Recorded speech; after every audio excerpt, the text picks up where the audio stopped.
Welcome back, everyone.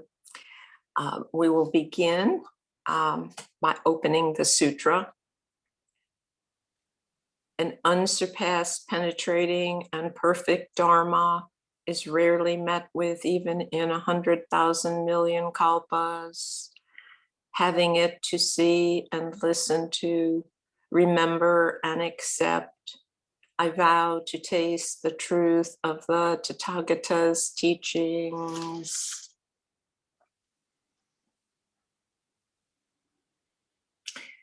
And now I'd like to invite Genjo Trey to give the Dana statement. Thank you, Anne.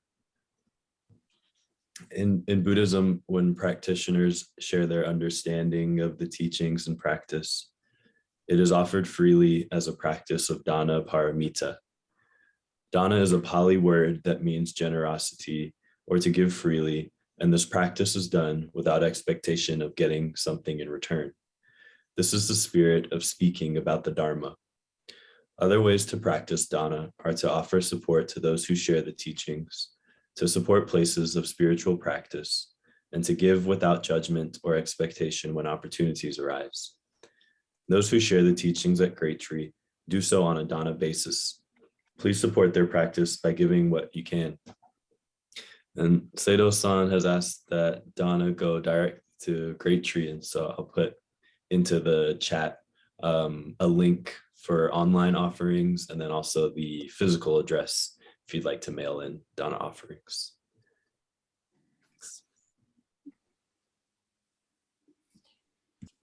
This morning, we're happy to welcome back Seido Don Wilkerson, who's a longtime friend.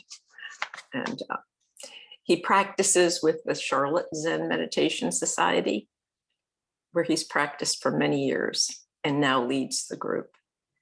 He was ordained a lay teacher by Teijo Munnich, the abbess of Great Tree Zen Temple. Welcome, Don Seido. His talk this morning will be on cultivating awareness of the precepts in Sangha practice. Thank you very much. I'd like to thank everyone for being here because, as Genjo just said, one of the most important ways you can support all of our Sanghas together is just by participating. If you're able to give money financially, that's nice, but that's really secondary. The primary thing is to support each other in this practice and come together as a Sangha. And as Anna was just saying, I'm Seido-san. I'm part of the Charlotte Zen group. And very happy to be here. It's good to see so many people joining us. And the title of my talk today is Cultivating Awareness of the Precepts in Sangha Practice.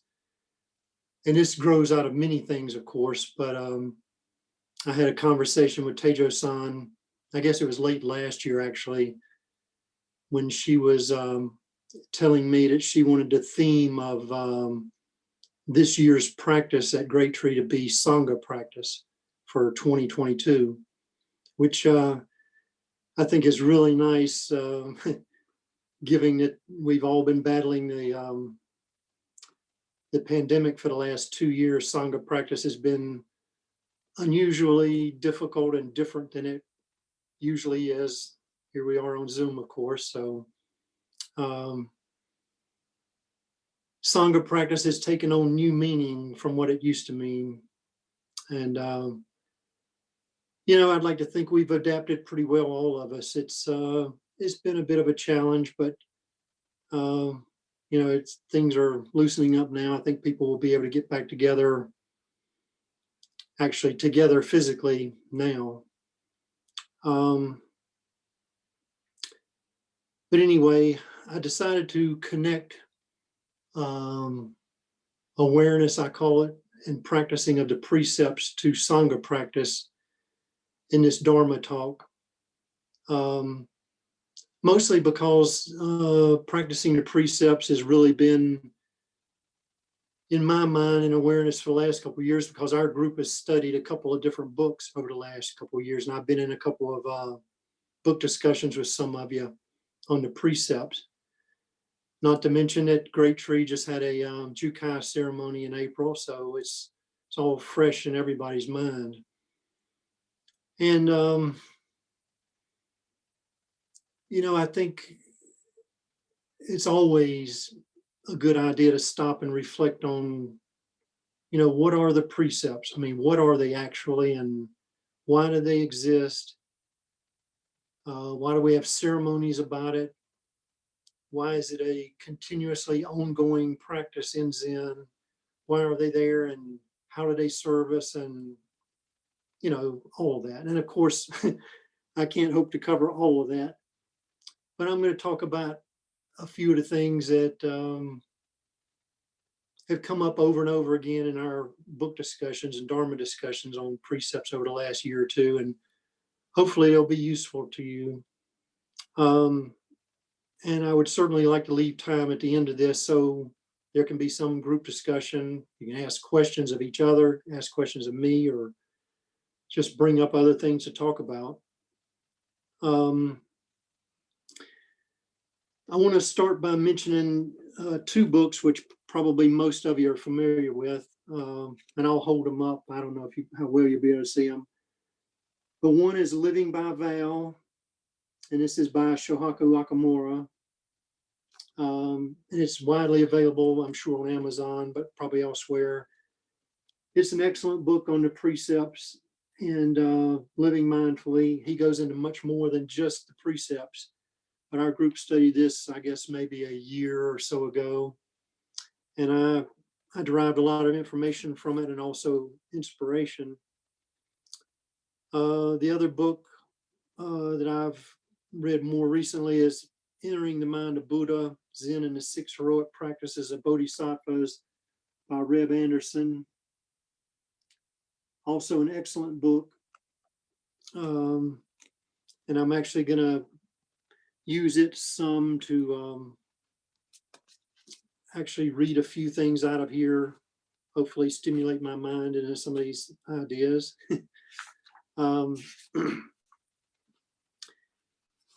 But Reb has one chapter in particular out of his six heroic practices called The Perfection of Ethics, a Virtuous Life. And I think this is, you know, where I'm going to be sort of talking about the precepts and how we practice them every day and in the Sangha and throughout our life. One of the things that comes up quite a bit in Zen practice is when we chant the four vows, which we chant often. You know, we say, sentient beings are numberless. I vow to save them. Desires are inexhaustible. I vow to put an end to them. The dharmas are boundless. I vow to master them. The Buddha way is unsurpassable. I vow to attain it. And of course, those are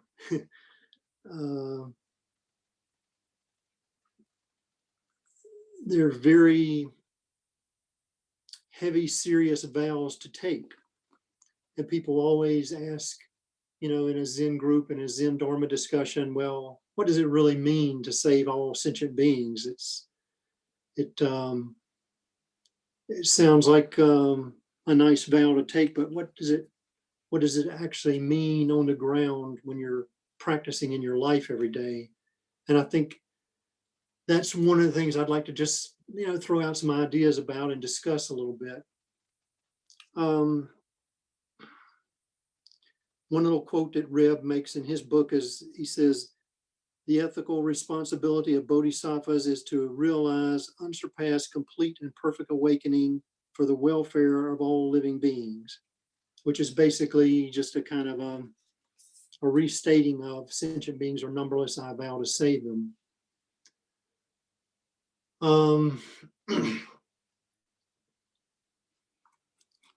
To me,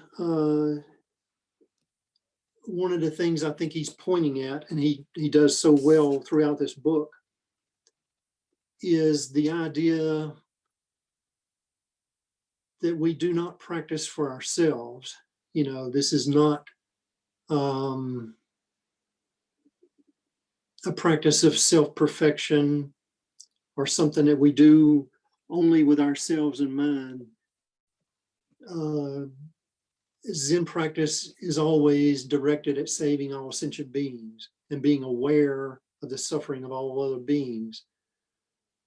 And that's where the ethics come into, and the precepts come into this discussion.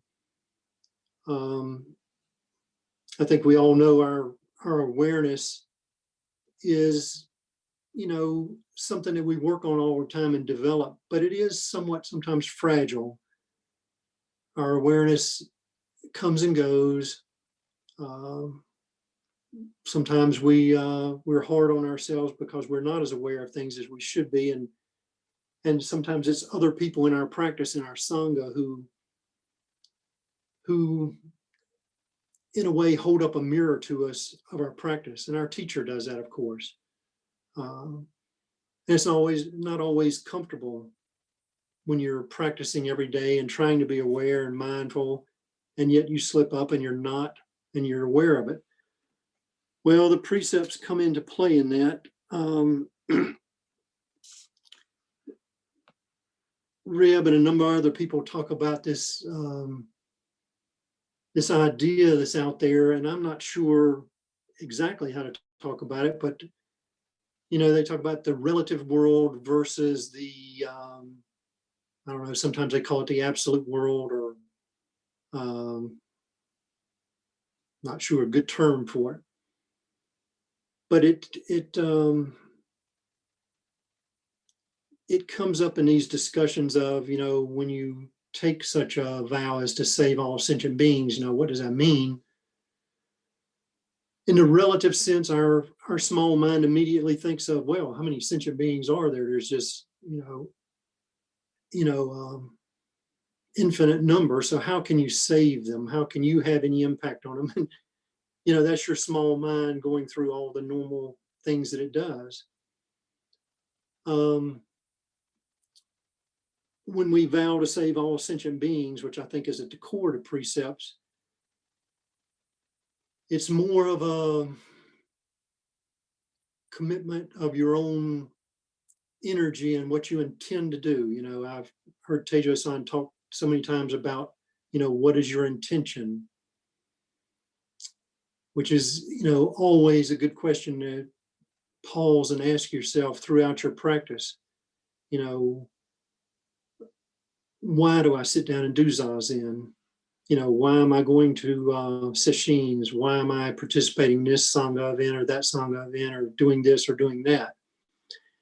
And I think it comes back to the quote I just made a few minutes ago about where Reb said, it's the ethical responsibility of all Bodhisattvas, all practitioners, to wake up, to become aware of more than just yourself and your small mind, to become aware of others and to save them. So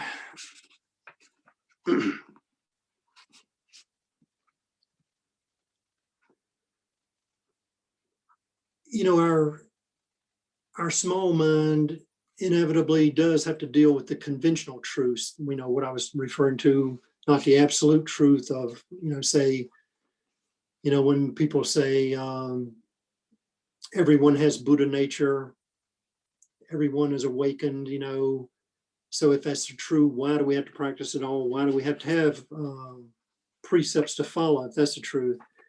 But our small mind, which is more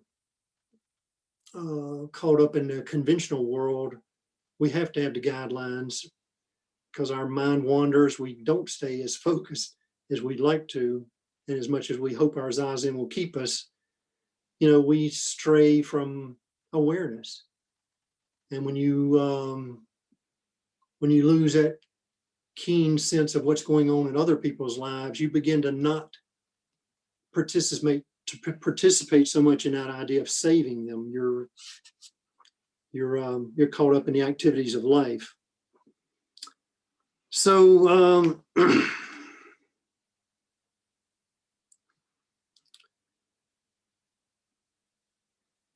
there's a phrase down here that Reb talks about. These words and ceremonies are provisional truths in service of realizing ultimate truth.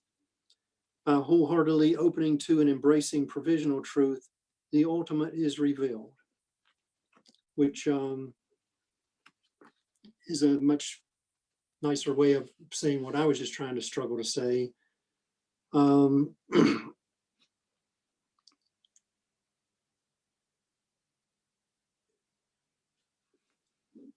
It just comes down, I think, to the realization that, you know, in our day-to-day conventional practical life, we get caught up in all of the events that are going on around us, the personalities around us, the people around us, many of whom, you know, are not members of our Sangha. In my situation, I'm a lay person, of course, so I'm dealing mostly with people who are not Sangha members and not practitioners. And I think you find yourself realizing that the precepts are there and that they're very clear to someone who's practicing, and you try to implement them in your life, but it's a bit of a struggle because the other people around you don't always identify with them, even though, you know, I consider them to be very straightforward and commonsensical. Not everyone sees them that way. So I'm going to go now and talk a little bit about specifically about the precepts. I'm not going to dwell on them, but I'm just going to talk a little bit about them. You know, when you receive the precepts, you take refuge in the Buddha, Dharma, Sangha. I think everyone knows generally what we're talking about there. Then Reb goes on to talk about the 3 pure precepts. And I like some of the things he was saying there. He has his own definition of what the 3 pure precepts are, and they're a little bit different than what I've heard before, but still the same meaning. And he says the first one is embracing and sustaining regulations and rituals. And to be perfectly honest with it, I got a little bit of a cold feeling from that, but I'll talk about that in a minute. And the second of the pure precepts he calls embracing and sustaining all good. And the third precept he calls embracing and sustaining all beings. So he goes on to talk about it. And he put a lot of nice light on the idea of embracing and sustaining regulations and rituals, which sounded kind of administrative to me. But when I read what he had to say about it, I felt a lot better. He was just saying, you know, especially in temple life or monastic life, you have kind of rituals that you go through every day. You know, everybody who's been to a sesshin knows what I'm talking about. There's meal chants, there's forms you follow at meals, there's ceremonies during zazen or during the sitting day, and all day long there's little ceremonies and rituals that you follow. And he was talking about how this builds, obviously it builds Sangha, people working together, coming to an understanding of why living in harmony is you know, so much more effective than everybody going in 10 different directions. See if I can, here's a paragraph. I'm going to read the entire paragraph because I thought it was a great definition of what a Sangha is, as well as what these traditions that we follow, because I know everybody at one time or another is sat there during a ceremony or listen to the bells ring and watch things happening, and you think, is this really necessary? Why are we doing this? You know, what's the meaning of it? So I'm going to read this paragraph. He says, in this tradition, regulations and rituals are usually practiced within a community in which all of the members aspire to perform the same ceremonies and observe the same regulations. When we practice in community in this way, we mutually commit to the practice of the precepts with others, and all understand that we have committed to practicing these precepts together with them. This arrangement provides the opportunity to give and receive support and feedback, which is necessary in order to realize the fullness and selflessness of doing no evil. So I circled that. I thought that was a very good, just small, brief statement of what Sangha life is and how it should function, or I guess ideally should function. You know, I know during sesshin especially, you know, even though it's done in silence, we all know that there's a lot of communication that goes on, whether it's verbally or not.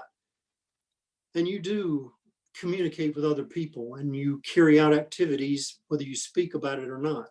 People work together to take care of the altar, to change the flowers. People work together to do work around the zendo that needs to be done.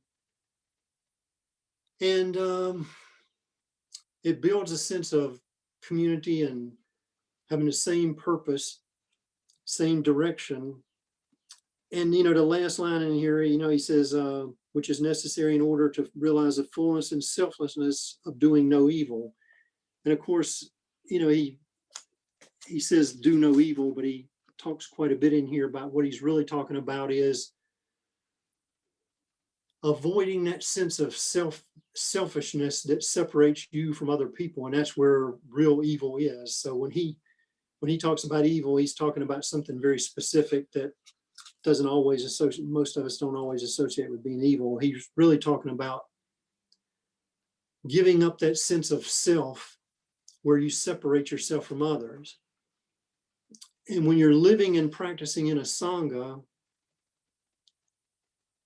it provides you those opportunities to give up yourself and to not think about what you're doing. And instead, you just kind of throw your mind into neutral and jump out of your own mind, and you're just doing things. You're just, you know, running to take care of this thing, running to take care of that thing.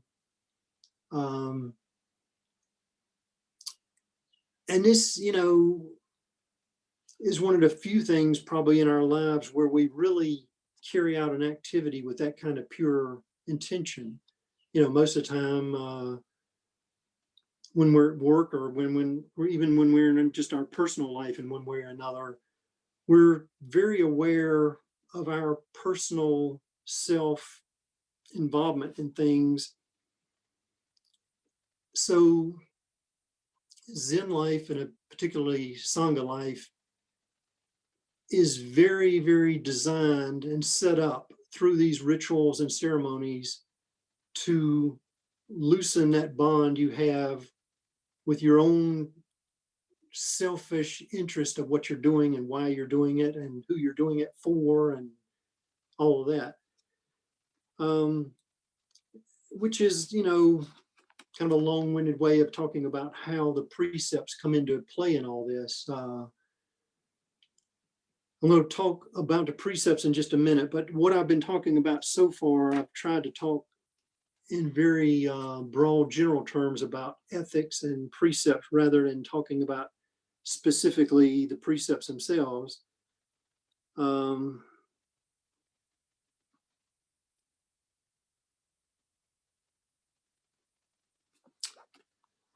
See, there was another thing I wanted to read here.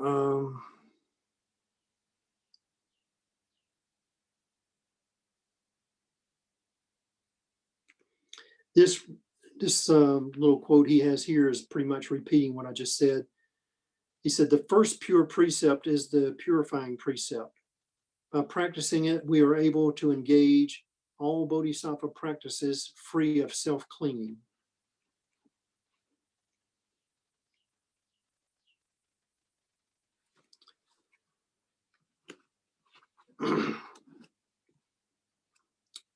So then he goes on to talk about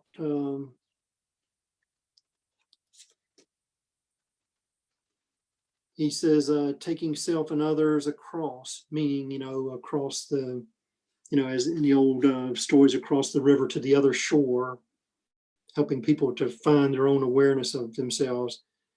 He says, the way the Bodhisattva purifies her mind is through working to mature others, which I thought was one of the more important things that he was talking about in this chapter, is that saving all sentient beings really is getting out of your own head and out of your own life and your own practice, and not seeing doing Zazen or seeing your Zen life as something that you're doing for yourself. It's something you're doing for others. And yes, you're saving all sentient beings by doing that, but really it's this idea of seeing that that is your goal rather than the goal of perfecting yourself and trying to, realize some awareness of your own. It's a community effort. Let's see.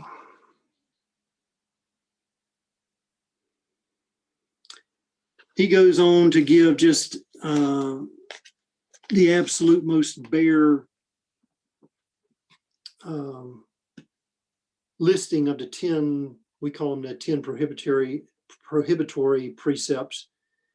Not killing, not stealing, not misusing sexuality, not lying, not selling intoxicants, not slandering, not praising self at the expense of others, not being possessive, not harboring ill will, not disparaging the triple treasures.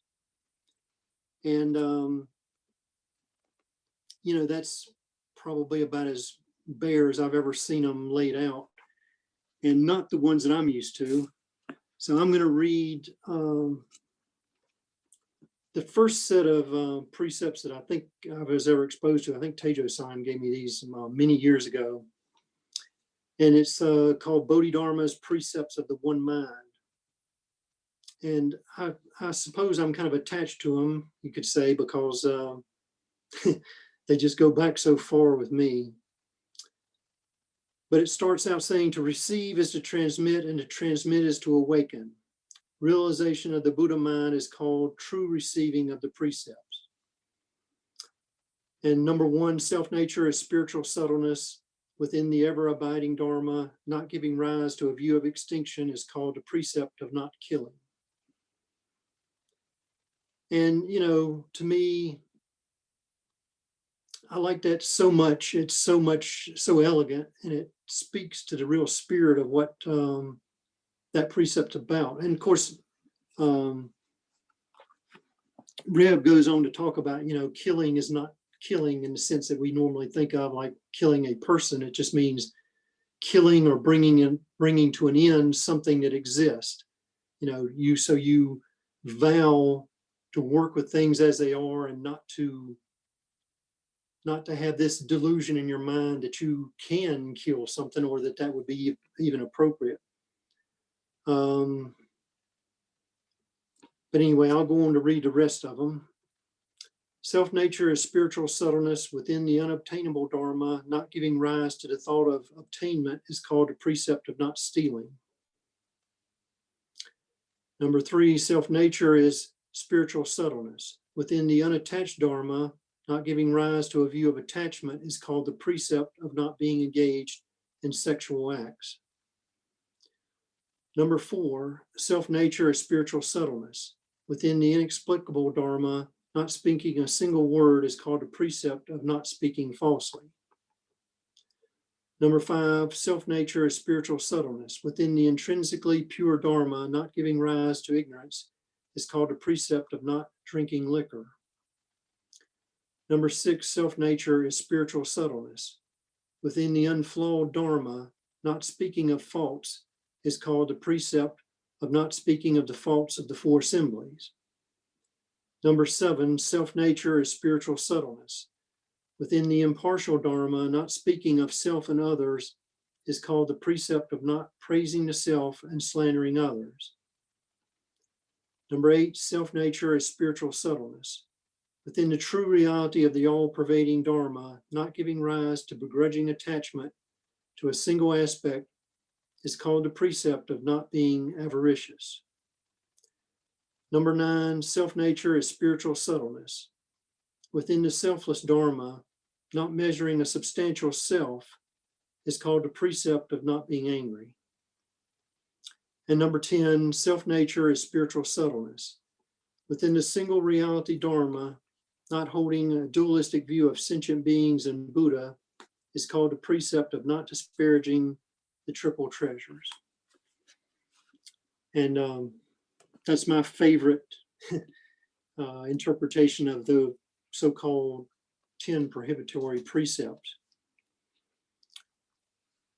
I think my primary reason for actually reading the 10 precepts, because most all of us have heard them numerous times, and we all know basically they almost sound like the 10 commandments. It's the things that you're not supposed to do in life, the bad things. But really, what I like so much about the way Bodhidharma and the Zen people have interpreted those 10 not do things is the way they turn them on their head and sort of get you to think about, okay, you know, it's not just not killing, it's, you know, not giving rise to a view of extinction. That's where the real subtlety and the real truth of that precept comes. So I'm just going to read a couple of more things, and then I'll see if anyone has any questions or comments that they want to make.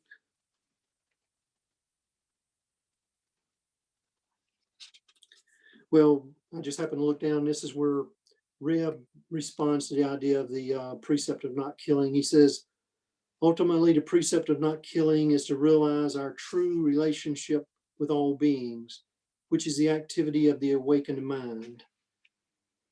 You know, in other words, you know, when you when you wake up and realize there is no difference between self and others, you and the other person, how could you possibly kill another person? You're actually, or kill another thing, because you're really just, you know, you're clinging to a very selfish understanding of your own existence and the existence of other beings.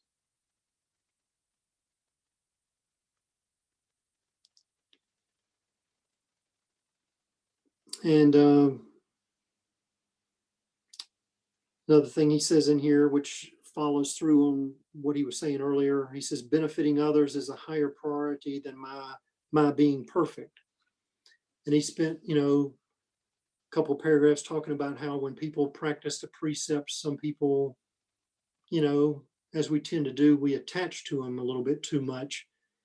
And we think of it as something very personal that we have to do, that we have to maintain the precepts. And it's a very, can become a very selfish thing. And that's why he says benefiting others is a higher priority. And he even brings up an example of how, you know, suppose you were in a hypothetical situation where someone who had very evil intentions came to you and wanted to know where somebody was at. And if you actually knew where they were at, if you wanted to fulfill the precepts to the letter and be incredibly accurate, you could turn to that evil person and say, yes, the person you're looking for is in that room over there behind that door. And ultimately it would lead to that person getting hurt or killed or something like that. So Reb was suggesting the idea of understanding precepts so well that you understand that the greater good that you would be serving the universe would be to tell a lie, to not be truthful and not be forthcoming with the complete truth that you know. Anyway, that's for whatever it's worth. You can certainly apply that kind of understanding to all the precepts.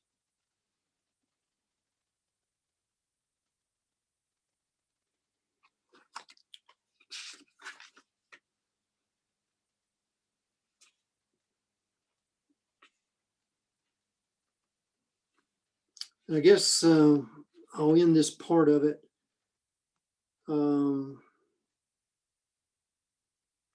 by talking about how he talks about obviously how maintaining the precepts is an ongoing practice, just like doing Zazen and everything else in your practice. It's not something that has an end point to it.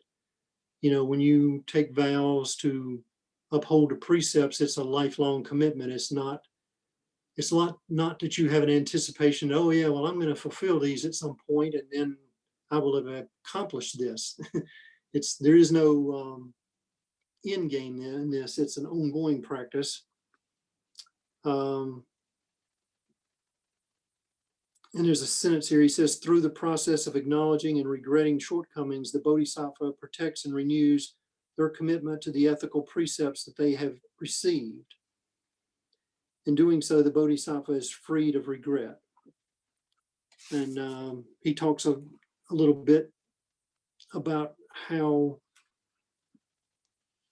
practicing the precepts in an ongoing way, you're constantly going to be getting reflections of yourself off of your other Sangha members and from your teacher. And that it will be, I forget exactly how he phrases it, but it puts pressure on you, it embarrasses you sometimes. It makes you uncomfortable because you can see how you failed in certain areas. But that's part of the process of being committed to these precepts, because no one can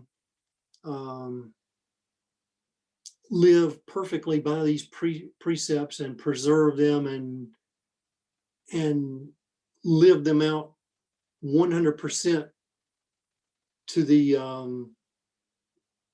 to some perfect fulfillment. Everybody is going to come up short on trying to exercise these precepts. So a big part of Sangha life and practicing the precepts is the reflections you'll see from your fellow Sangha members in yourself, and you'll also reflect it back to them when they've made a mistake and when they've been, less than mindful and haven't fulfilled something correctly.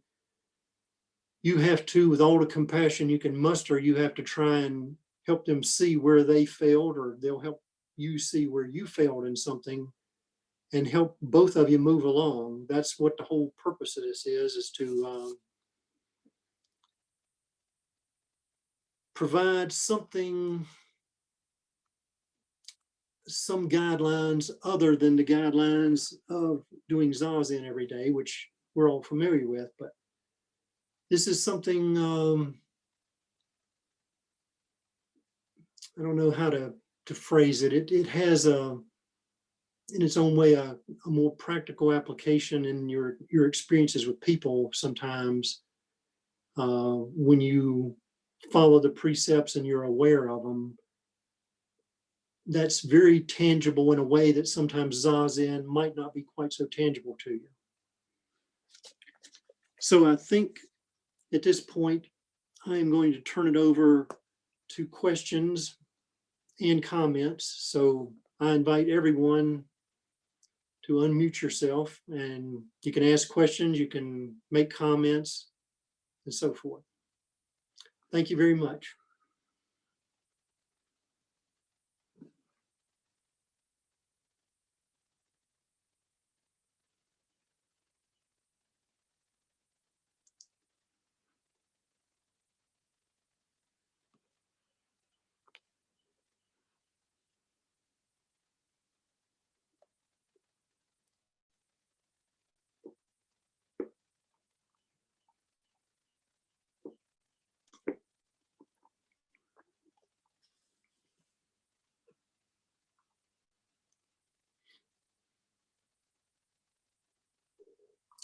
I wanted to say something. I really appreciate your talk. It's very helpful to me. For one thing, that expression about self-nature is spiritual subtleness as a way of understanding the precepts. I hadn't ever heard that before, that exact expression. But I know from the very beginning of getting connected with Buddhism, I super appreciated that the precepts didn't seem to me like commandments. With commandments, you either fail or you do it. Whereas Precept seems so much more wide open with this subtle and broad way of connecting with them that feels so much more hopeful, even though you know I don't totally live up to them at all. It's a much more constructive feeling to me, that's how you approach all those challenges of living. And the whole idea about spiritual subtleness makes it seem that you can be honest in talking about also saving all beings, even though that's not literally what you're going to do, you know. It seems to take that whole enterprise of being a human being and walking around, living, breathing, and engaging imperfectly into a different realm that, even though I keep blowing it, it's a positive thing. And I just am so glad you brought that expression up. And I also want to say that just my limited experience with sashins and your way of describing how things reflect back, it's like you can't be with people even for 5 days, you know, together without showing your flaws all over the place. I mean, and for everybody, it's something different. And you see, oh my gosh, I can't clean these bathrooms in 20 minutes. What's wrong with me? You know, whatever it is. And you know, then get yourself there on time for the next meal. You know, it's like everything shows, and it's so insightful. You know yourself differently from how you ever otherwise would. Thank you.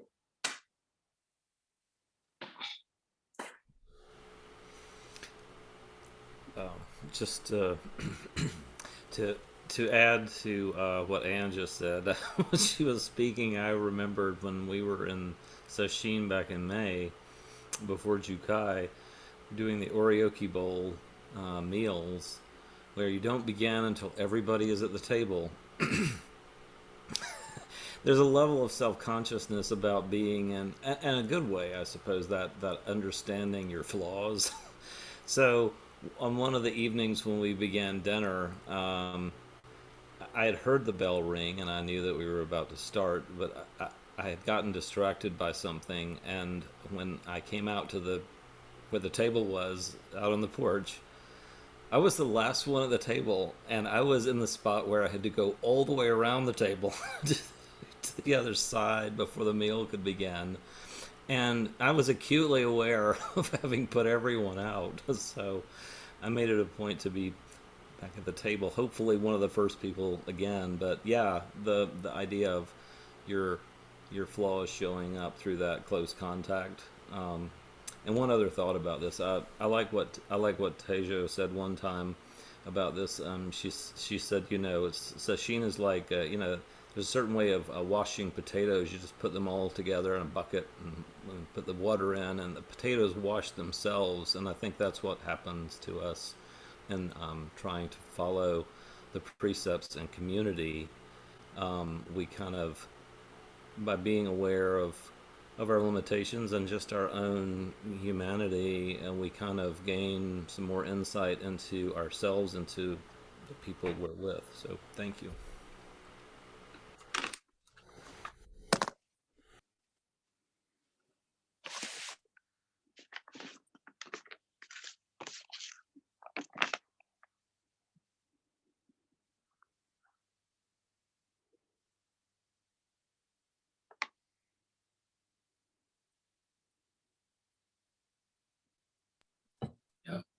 Thank you for your talk, Seido-san.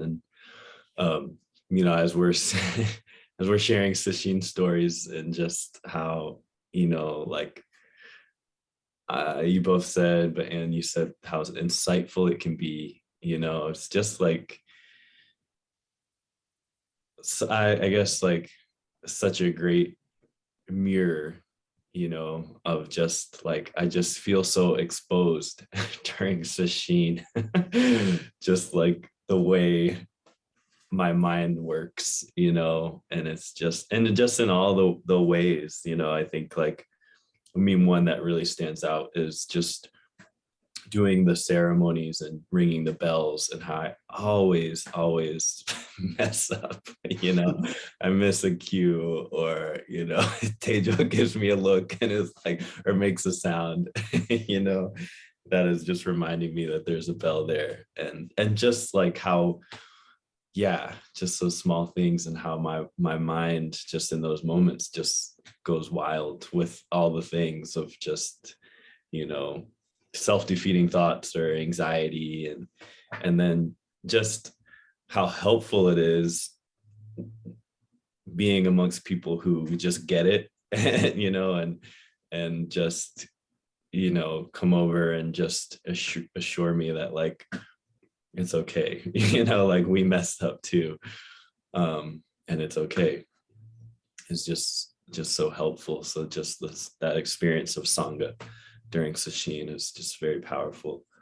And I did want to ask a question, like being a lay practitioner and moving about the world largely amongst people who are not Buddhists and are not,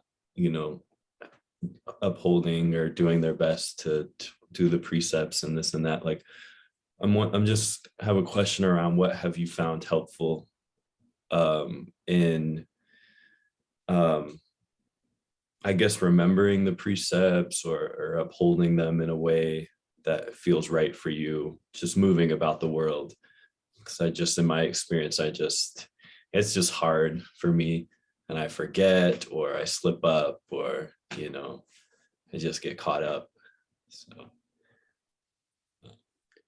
Yeah. Well, if you're asking me, I think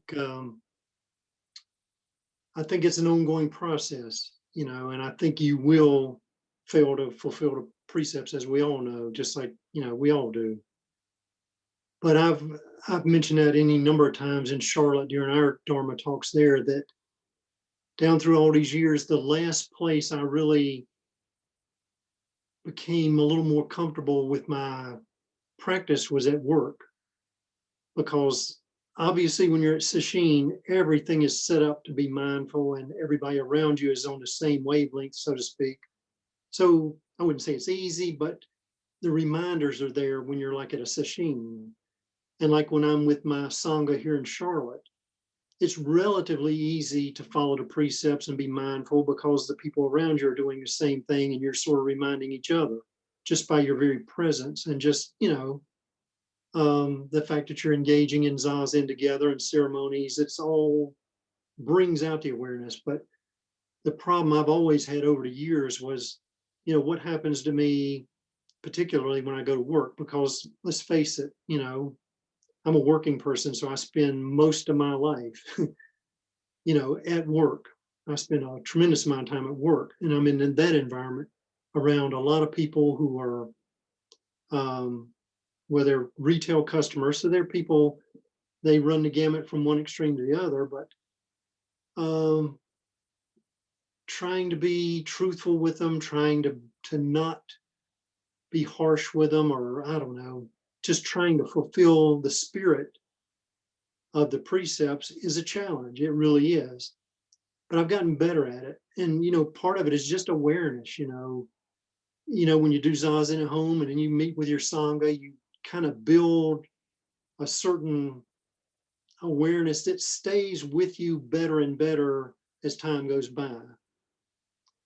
So sometimes when I'm at work and somebody is just giving me a really hard time and trying to push all my buttons and get me to react, I'll just kind of be calm, and I'll just take a few deep breaths and think, and I'll try to approach it from this sort of ultimate perspective rather than the momentary perspective. Instead of getting angry with them, and being caught up in what's right there in that moment, I try to look beyond that moment and think, this is a person who's upset. They've got a problem. They've got an issue. And they're trying to get me to really buy into what their situation is by getting angry at me, hoping that that'll draw me in. And they don't really need to do that. And I just try to prove that to them. I try to look them straight in the eye and be very serious with them and listen and listen and listen, and don't try to tell them anything, just listen to them. And once they realize that you're calm and that you're going to be on their side and you're going to try to help resolve whatever their situation is, they smooth out usually. They go, okay, well, this guy is not a jerk. He's going to work with me. And that's, I know I'm speaking very broadly, but to me, that's how I try to bring the precepts into my life. It works with all 10 of them, but, each one in a slightly different way. But it also goes back to what Ann was saying about spiritual subtleness. Well, if you ask me, subtleness is all around us in every situation, because most of life is just not that black and white. We just absolutely live in the gray areas most of the time, not by choice, but just because of circumstance, if you ask me. And you have to draw the best you can on your experience and just say, okay, I may not be able to preserve the precepts perfectly in this situation and be very, very proud of myself that I did well, but I can do the very best that I can.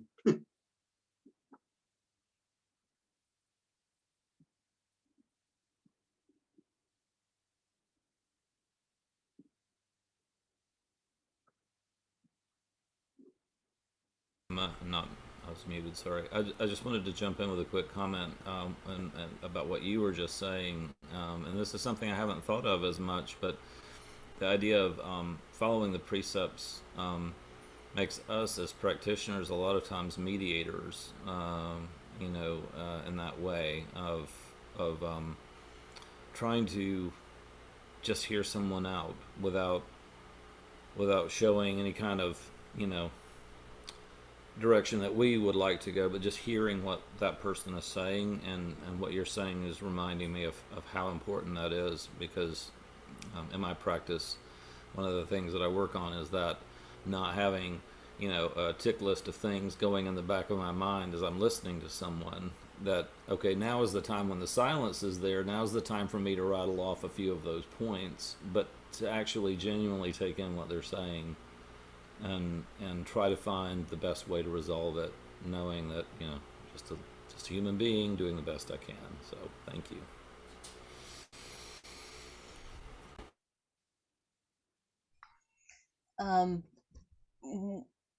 When you talked about the way you talked about the precepts, and the way I've begun to see how they work, is they're open to interpretation in a situation. Like, somebody wants to hurt someone, and you could tell them they're in that room, or you could say, I don't know where they are. You didn't do anything wrong there. You applied the precept as it was needed. And it kind of makes me think there's always another solution to what's going on. There's another solution. And I don't know if you guys remember a movie a number of years back called Witness, where an Amish woman and her son are traveling between different Amish communities, and they're in the Philadelphia train station, and the little guy's in the bathroom, and he sees a murder, and the guy sees him, and he sees the guy. Well, our hero takes them back to their farm in Pennsylvania, and everything builds up to the point where the bad guys are at the farm. And when the cop first came, the grandfather took his gun. They didn't want him to have guns, because you don't kill. They were against killing. And at the end, it looks like the only way to save our hero is that the grandfather mimics to the grandson who's farther away, and he says, the handgun, get the handgun, you know? And the kid runs off and you think he's going to get the gun and they're going to break their precepts of living. And instead what he does is he rings the community bell and everybody comes charging towards the barn where they're having this fight, and the guy can't kill him with all these witnesses, you know? So it's like the grandfather was exasperated and says, okay, go get the gun, we'll save him, you know? And the kid comes up with another solution. And you know, when you look at the precepts, and like I say, it makes you feel like, okay, this is what the precept says, but what does a precept mean, and how do I apply it? And I keep thinking of that guy going, get the gun, you know, get that bad handgun. And the little kid goes and solves the problem another way. So thank you for reminding me how open and subtle the precepts can be.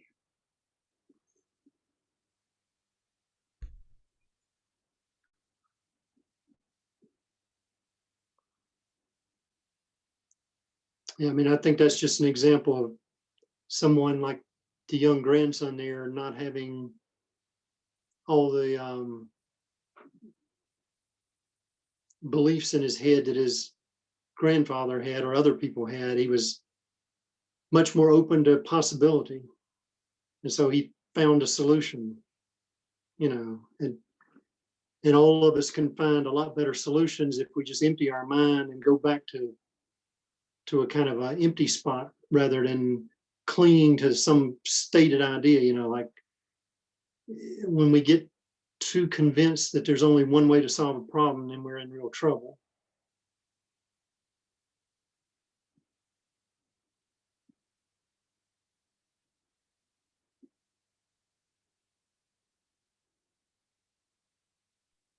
I just wanted to make one more observation.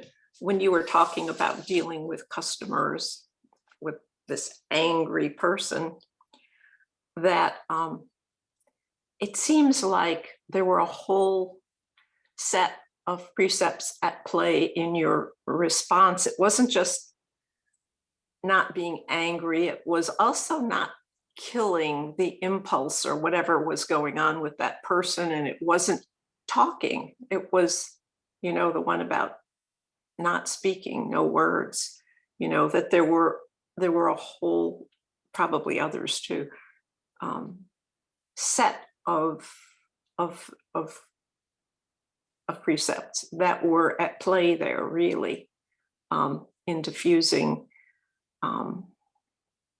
You know, it seems like in a way you were saving that man at that point.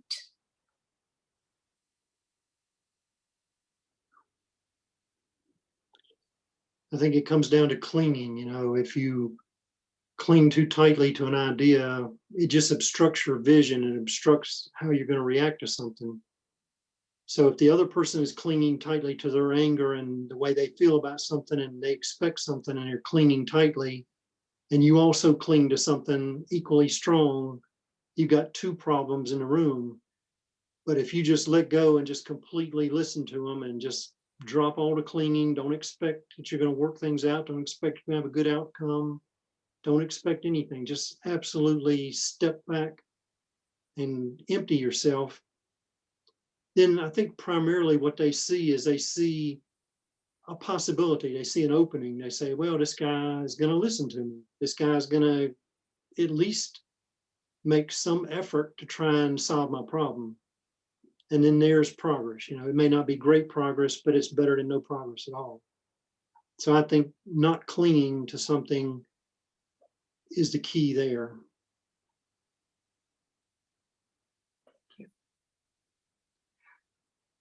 We're getting close. Well, we're basically at the end of our time. Does anyone else have a question or comment they want to add before we close for this morning?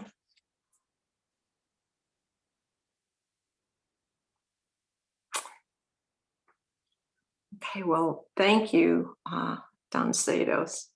This was a really enlightening talk.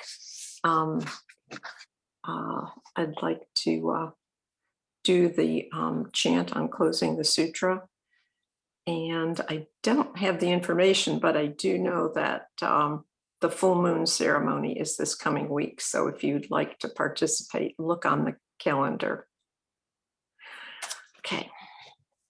May the merit of this penetrate into each thing and all places, so that we and every sentient being together may realize the Buddha way.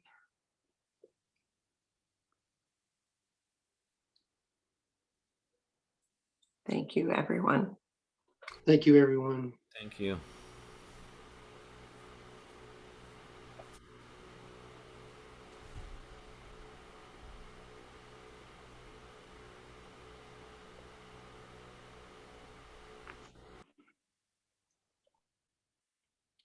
Hey, Lorna. I realized I'm going to have out of town company next week, so I wondered, is it possible for you to do next Saturday? Sure. Okay, I'll send you the letter, and then Okay. you can forward it. Okay. Sure.